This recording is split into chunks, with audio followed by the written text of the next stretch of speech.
Soir d'info, avec vous Aram Touré, vous recevez Idrissa Kamara du Idrissa FNDC. Barry Idrissa Barry du FNDC. Du Front National pour la défense de la Constitution. Merci, bonsoir.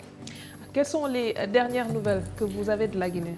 Les dernières nouvelles, aujourd'hui, c'était l'acte 4 de la manifestation du Front National pour la défense de la Constitution.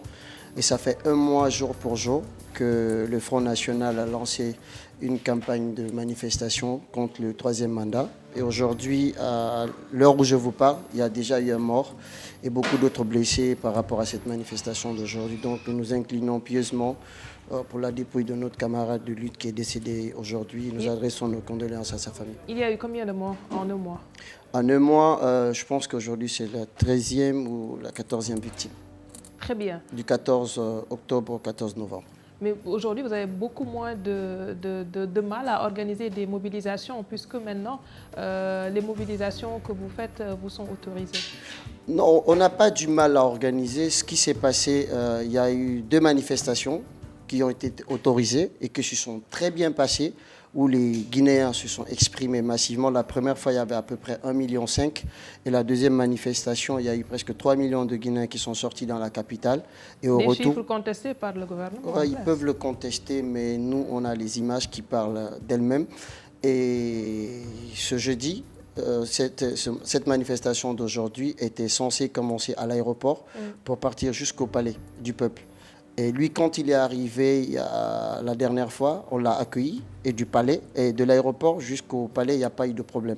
Donc les Guinéens ne demandent pas beaucoup de choses, ils demandent juste à ce que mais la Constitution... Mais les Guinéens sont en train de mourir, excusez-moi si c'est trop fort, mais ça n'a pas l'air d'inquiéter le président Condé. Ça n'a pas l'air peut-être de l'inquiéter, pas que seulement lui. Nous, on pense que ça n'inquiète même pas la communauté internationale et les autres chefs d'État africains. Parce qu'en un mois, quand même, si on a 14 personnes qu'on perd juste parce qu'ils ont voulu s'exprimer librement, c'est un droit. Juste parce qu'ils ont voulu marcher, c'est un droit que la Constitution nous autorise. Il y a problème quelque part.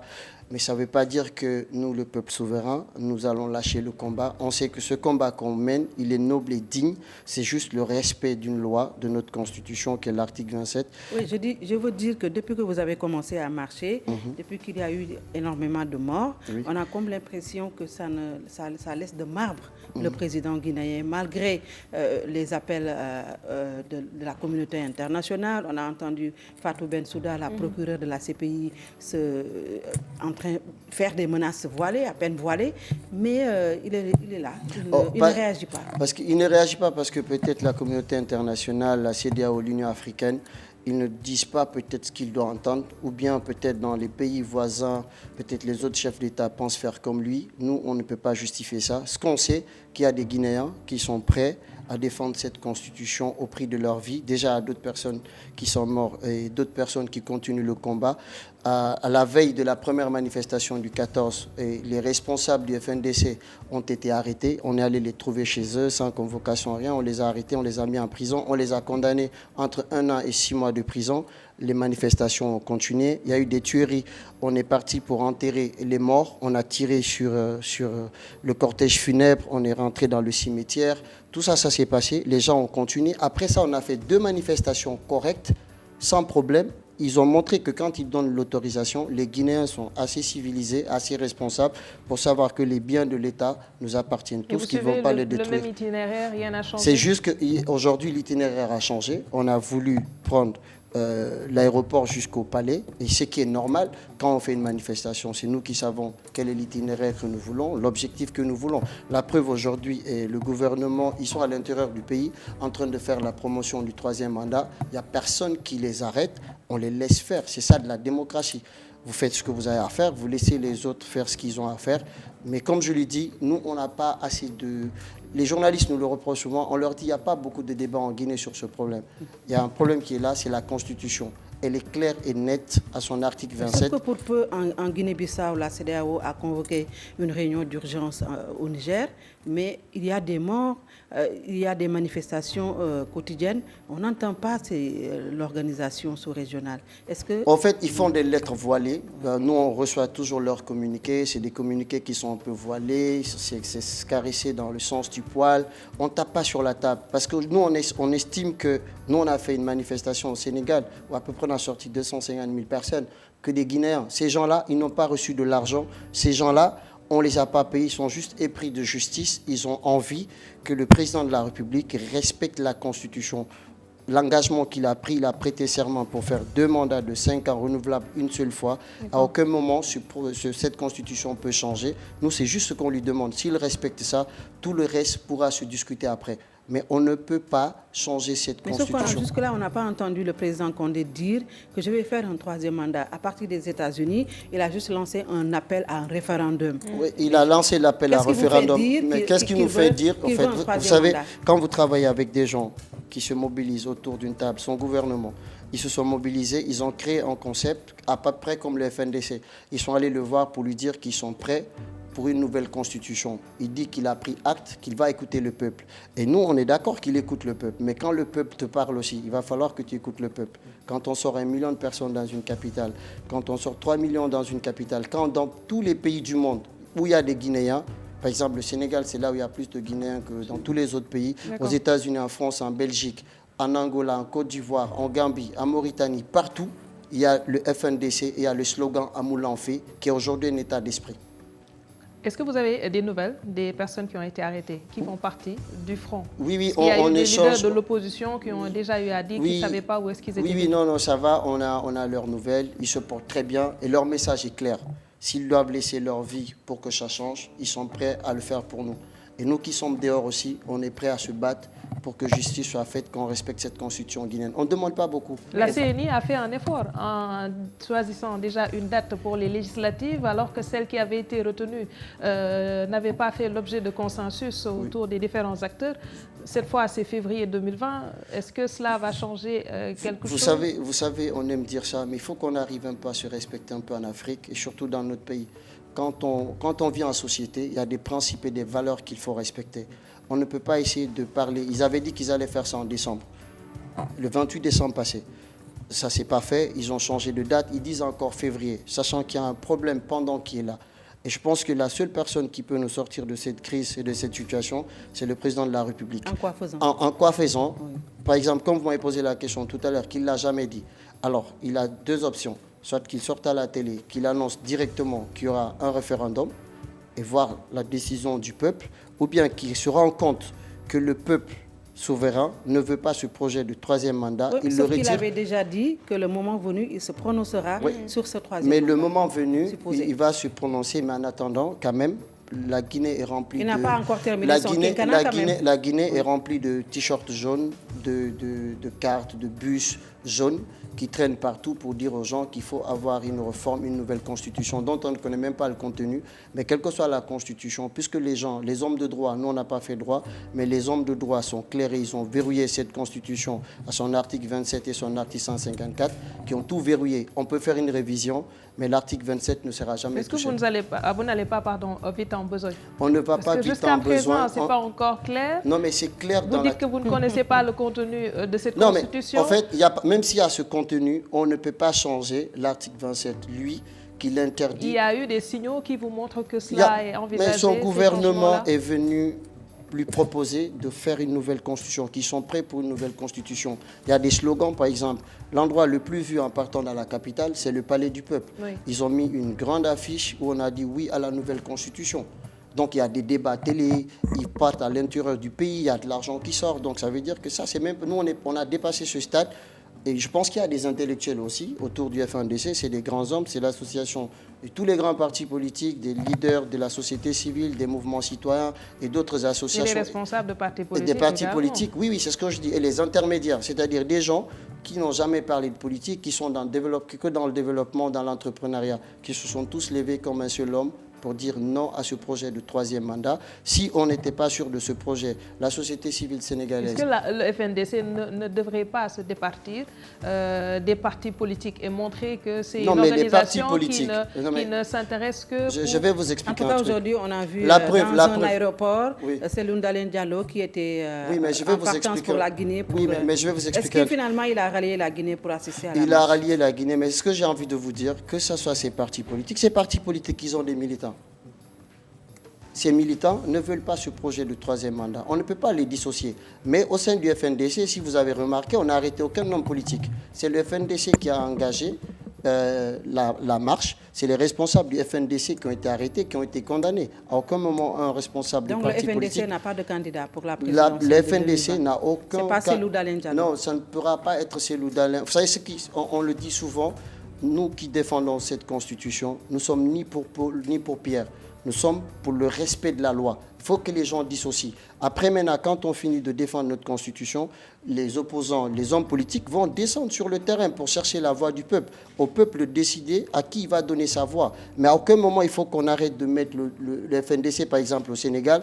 On nous dit que non, ce n'est pas le FNDC, c'est l'UFDG. Il faut que les gens arrêtent.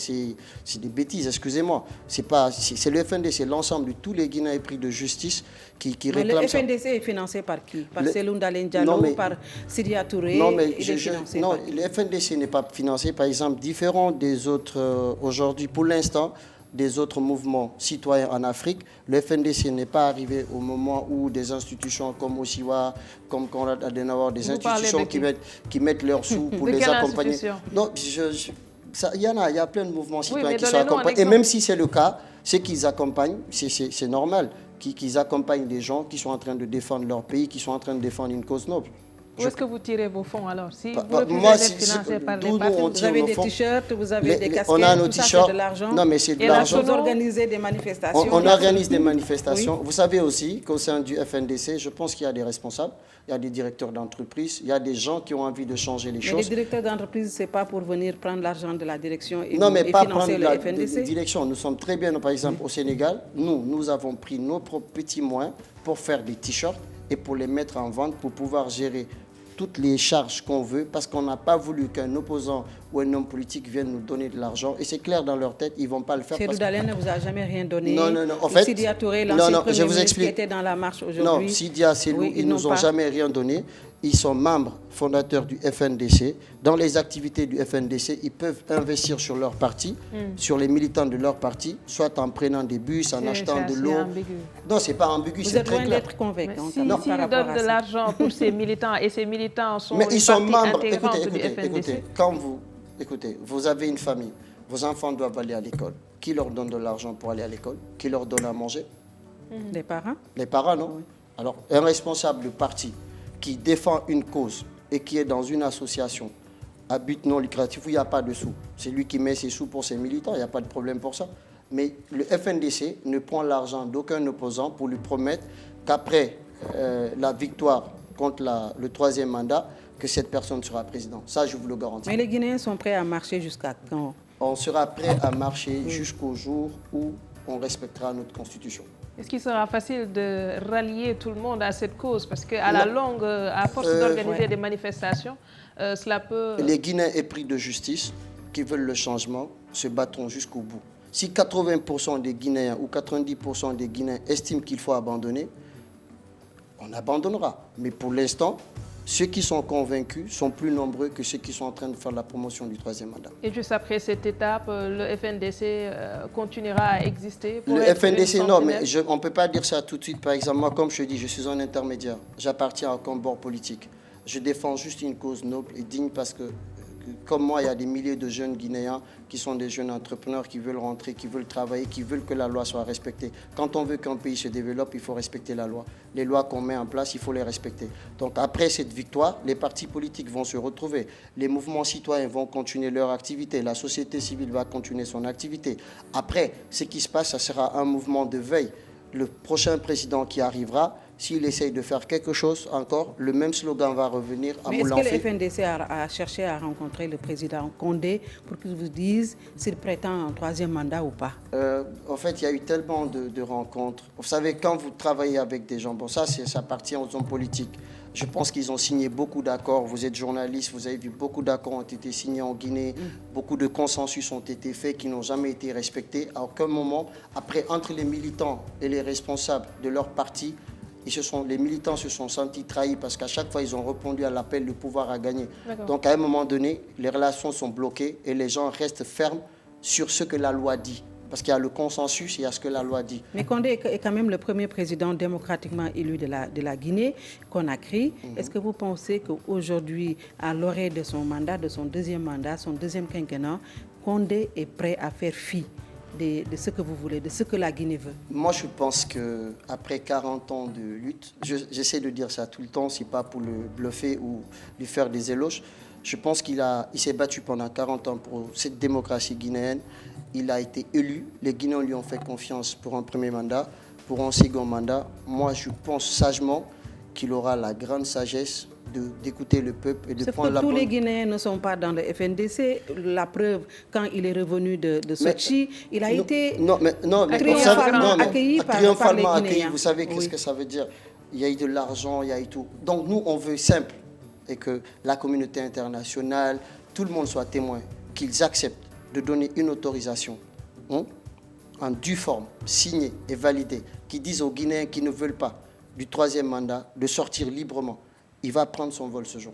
Parce qu'on est sûr que 90% des Guinéens sont convaincus, et à l'étranger. Dites au Sénégal, aux promoteurs du troisième mandat, de faire une manifestation à la place de l'Obélisque. Vous semblez avoir un peu de sympathie pour le président Condé, à vous entendre parler dans le discours. Est-ce que vous veillez à cela pour utiliser les mots qui sied, pour aujourd'hui titiller sa sensibilité? En fait, on n'essaye pas de titiller sa sensibilité. La vie d'un être humain est sacrée. Cela doit s'arrêter.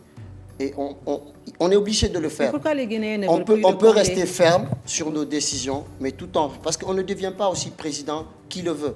C'est un process. Oui.